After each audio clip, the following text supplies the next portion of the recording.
রাষ্ট্রীয়ভাবে স্বীকৃতি পাওয়ার জন্য আগামীকাল আমরা জাতীয় প্রেস ক্লাবের সামনেও উপস্থিত হব। সমাজ শিক্ষক ভাইয়ের আপনাদের উদ্দেশ্যে আমার কথা, আমি আন্দোলন বাস্তবায়ন কমিটির সদস্য সচিব, আপনারা সমর্থন দিয়ে পরামর্শ দিয়ে আমাকে দায়িত্ব দিয়েছেন।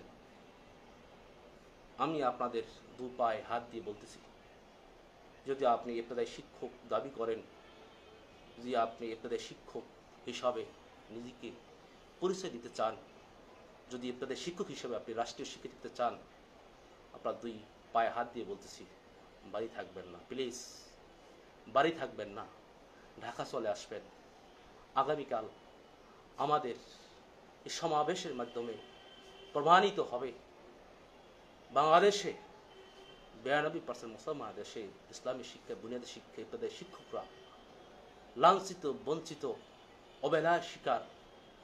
এই শিকার আর থাকতে চায় না। তারা বেতন চায়।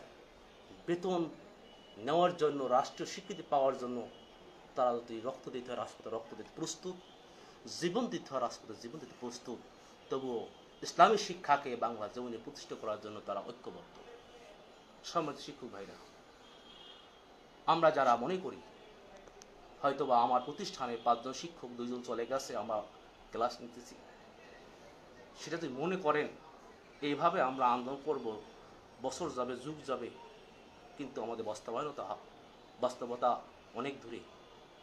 তাই আমরা ক্লাস বর্জন করে আমরা সবাই ঢাকামুখী আসি। বিশেষ করে ঢাকা বিভাগে, ময়মনসিংহ বিভাগ, ঢাকা বিভাগ যারা নিকটতম আছি, কাল সকাল রওনা করলেও আমাদের ঢাকা পৌঁছতে 2-3 ঘন্টা সময় লাগে। কোনো শিক্ষক, আমার শিক্ষক বোনেরা, শিক্ষক ভাইরা, বাবাজিরা কেউ থাকবেন না, প্লিজ।